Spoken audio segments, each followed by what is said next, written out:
नमस्कार दोस्तों, आप देख रहे हैं यूथ एजेंडा में पंकज राज। अभी मैं आपको मौजूद हूं भाजपा कार्यालय में और मेरे समक्ष उपस्थित हैं भाजपा के मीडिया प्रभारी दानिश इकबाल जी, जो अपने विरोधियों को मुंह तोड़ जवाब देने में उनको महारत हासिल है। किसको किस तरह जवाब दिया जाता है वो उनको बहुत अच्छी तरह मालूम है। आइए इनसे जानते हैं। इन पे हमारे जो विपक्षी दल हैं महागठबंधन के, वो बोल रही है कि जिस तरह भाजपा नारा लगा रही है कि 40 के 40 सीट हमारे खाते में ही गिरेगी, ऐसी इनकी भूल है। आइए जानते हैं कि इनकी क्या प्रतिक्रिया है दानिश इकबाल जी की। दानिश जी, हमारे चैनल का स्वागत है। धन्यवाद। तेजस्वी यादव जी का कहना है कि भाजपा जो सपना देख रही है 40 के 40 सीट हमारी झोली में गिरेगी, इनकी ये सपना कभी साकार होने वाली नहीं है। तो हम सपना नहीं देख रहे हैं, हम हकीकत बुनते हैं और वही हकीकत देख रहे हैं। पिछले 10 साल का जो प्रधानमंत्री का कार्यकाल रहा है वो आजाद भारत का ऐतिहासिक कार्यकाल रहा है। आने वाले इतिहास में स्वर्ण अक्षरों में आदरणीय प्रधानमंत्री नरेंद्र मोदी जी के 10 साल के कार्यकाल को लिखा जाएगा। इन 10 साल के कार्यकाल में प्रधानमंत्री ने वो ऐतिहासिक कार्य किए हैं, वैसे कार्य जो आप कल्पना नहीं कर सकते थे कि भारत में पूरे हो सकते हैं। 500 वर्षों से जटिल समस्या जो भारत के विकास में रुकावट थी, जो भारत के सौहार्द में कहीं ना कहीं बाधाएं डालती थी, वैसे मुद्दे को भी शांतिपूर्ण ढंग से राम मंदिर के प्राण प्रतिष्ठा को करा करके प्रधानमंत्री ने साबित किया कि उनकी जो नेतृत्व क्षमता है वो उसकी लोहा पूरी दुनिया ने माना। आप देखिए, अंसारी परिवार जो लगातार राम मंदिर के विषय को लेकर के मुस्लिम पक्षधर था, वो भी उच्च न्यायालय के उस निर्णय का स्वागत करता है और प्राण प्रतिष्ठा में खुद सपरिवार शामिल होता है। लेकिन ये इंडी गठबंधन के लोग वो वहां नहीं जाते हैं। तो ये दर्शाता है कि राम मंदिर का विषय भारतीयों के लिए वो दिल से जुड़ा हुआ विषय था, भारतीयों के लिए वो भारत की संस्कृति का विषय था, भारतीयों के लिए वो भगवान राम की आस्था का विषय था। लेकिन कांग्रेस पार्टियों के लिए लगातार जो है वो राजनीतिक मुद्दा था और आज भी वो राजनीतिक मुद्दा मानते हैं, इसलिए वो वहां पे नहीं गए क्योंकि वहां से उनका वोट बैंक सेट होता था। ऐसे भी विषय को प्रधानमंत्री ने समाप्त करने का काम किया। आप कल्पना कर सकते थे क्या कि भारत के अंदर से जम्मू कश्मीर में आर्टिकल 370 को समाप्त कर दिया जाएगा? लोग कहते थे कि खून की नदियां बह जाएंगी, किसी का एक कतरा खून तक नहीं बहा।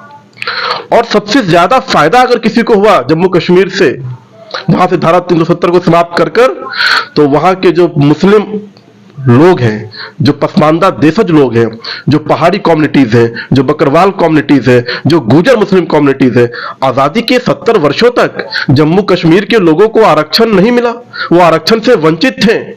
आज वहां पे पहली बार आरक्षण पहुंचाने का काम आदरणीय प्रधानमंत्री श्री नरेंद्र मोदी के नेतृत्व में हुआ है। तो इसलिए मैं कहता हूं कि यह ऐतिहासिक कार्य है।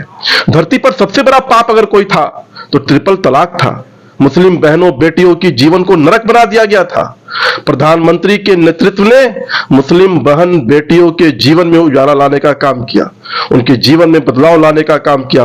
और आज भारत की बेटियां, मुस्लिम बेटियां प्रधानमंत्री के नेतृत्व से प्रेरित होकर के कोई पायलट बन रही है, कोई बॉक्सर बन रही है। क्या आप कल्पना कर सकते थे क्या कि ये कठमुल्ले, ये जो मुस्लिम दुकान चलाने वाले दल्ले और ये तुष्टीकरण करने वाली कांग्रेस पार्टी और ये क्षेत्रीय दल मुस्लिम बहनों को, मुस्लिम बेटियों को ये आगे आने देते क्या? ये प्रधानमंत्री की देन है कि आज मुस्लिम बेटी पायलट बन के हवाई जहाज चला रही है, एक बेटी जो है बॉक्सर बन के गोल्ड मेडल जीत रही है, आईएएस आईपीएस में लगातार मुस्लिमों की संख्या बढ़ती जा रही है क्योंकि उनके अंदर पढ़ाई और शिक्षा की बात हो रही है। प्रधानमंत्री अगर इस देश के अंदर काम कर रहे हैं तो सभी के लिए कर रहे हैं, किसी एक के लिए नहीं कर रहे हैं। इस देश के अंदर अगर 10 साल के अंदर गैस दिया गया, कनेक्शन गैस के दिए गए, बिजली पहुंचाई गई, आवास दिए गए, शौचालय बनवाए गए, 5 लाख तक के इलाज की सुविधा दी गई, 5 किलो प्रति व्यक्ति अनाज दिया गया, तो ये सभी मजहब, सभी धर्म के लोगों को दिया गया। प्रधानमंत्री आजादी के बाद के पहले प्रधानमंत्री हैं जो सेकुलर प्रधानमंत्री हैं, जो धार्मिक मजहबी आधार पर नहीं बल्कि सामाजिक न्याय के आधार पर भारत के सभी लोगों को एक साथ लेकर चलने का काम किया है। तो इसलिए इन 10 सालों के रिपोर्ट कार्ड पर हमें पूर्ण विश्वास है, ये हकीकत है। और इसी हकीकत को मानते हुए भारत की जनता और बिहार की जनता एनडीए के सभी उम्मीदवार को वोट कर रही है, और उनका एक एक वोट जो कमल पर दबाया जा रहा है वो भारत को दुनिया में कैसे तीसरी अर्थव्यवस्था बनाएगी उसके लिए किया जा रहा है। कैसे प्रत्येक वर्ष आईआईटी और आईआईएम का निर्माण जो भारत में हो रहा है आने वाले समय में भी कैसे सुचारू रूप से उसके लिए किया जा रहा है। कैसे भारत जो है इंडस्ट्री में, कैसे भारत जो है एफडीआई में, कैसे भारत जो है आज भारत के अंदर दुनिया की सबसे बड़ी जो है कंपनी है मोबाइल की, आज भारत के अंदर मोबाइल कंपनी का काम चल रहा है, डिफेंस के कंपनी जो है भारत के अंदर स्टैब्लिश हो रहे हैं। तो ये काम सुचारू रूप से और कैसे हो इसके लिए लोग फिर से एक बार मोदी सरकार लाना चाहते हैं। तेजस्वी यादव जी का एक और आरोप है कि जब से प्रधानमंत्री बने हैं मोदी जी तब से वो महंगाई और भी चरम सीमा पे बढ़ गई है। देखिए, तेजस्वी यादव विपक्ष में है तो आप तेजस्वी यादव से क्या कल्पना करेंगे कि नरेंद्र मोदी जी के किए गए कार्य की वो तारीफ करेंगे क्या? कोई भी विपक्षी यही कहेगा। पिछले बार भी 0 पे आउट हो गए थे। मैं तो उनकी हिम्मत की दाद देता हूं और उनके कॉन्फिडेंस लेवल को की मैं सराहना करता हूं कि जिस राजनीतिक दल को 2019 में इसी बिहार की जनता ने 0 पर आउट कर दिया हो और वो व्यक्ति 2024 में लंबी लंबी बातें कर रहा हो, बड़ी बड़ी बातें कर रहा हो, तो मुझे लगता है कि इसका जवाब खुद बिहार की जनता उनको देगी। बिहार की जनता, बिल्कुल स्पष्ट रहिए आप, बिहार की जनता जब वोट करने जा रही है तो उसके मन में है 10 साल के मोदी जी की रिपोर्ट कार्ड और आने वाले 25 वर्षों का 2047 तक का जो विजन है मोदी जी का भारत को लेकर के, उस विजन को लेकर के बिहार की जनता वोट कर रही है। इनके पास क्या है? कौन सा विजन है इनके पास? यही विजन है कि जमीन अपनी वहां लिखवा दो और नौकरी ले लो। यही तो इनका इतिहास रहा है ना। जब इनके पिताजी रेलवे मंत्री थे तो लोगों को नौकरी दी, उसके बदले जमीन लिखवा ली।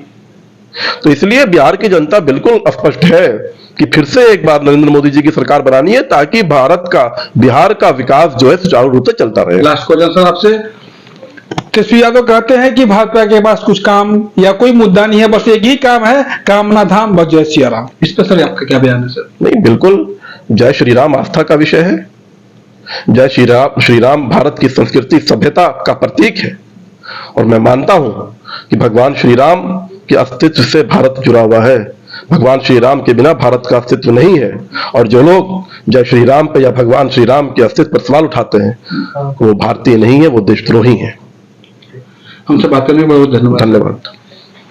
या प्रभारी दानिश इकबाल जी ने स्पष्ट भाषा में कहा कि ये आरजेडी का कुछ काम धाम है नहीं। जिस तरह आरोप प्रति आरोप करती है, अगर कुछ काम करके दिखाती तो जनता उससे खुश रहती। अब देखिए जनता जनार्दन के ऊपर डिपेंड पड़ता है कि वो किसको चुनती है और किसको बनाती है, वो तो जनता पे छोड़ना है उचित रहेगा। आगे के न्यूज़ देखने के लिए बने रहिए यूथ एजेंडा। धन्यवाद।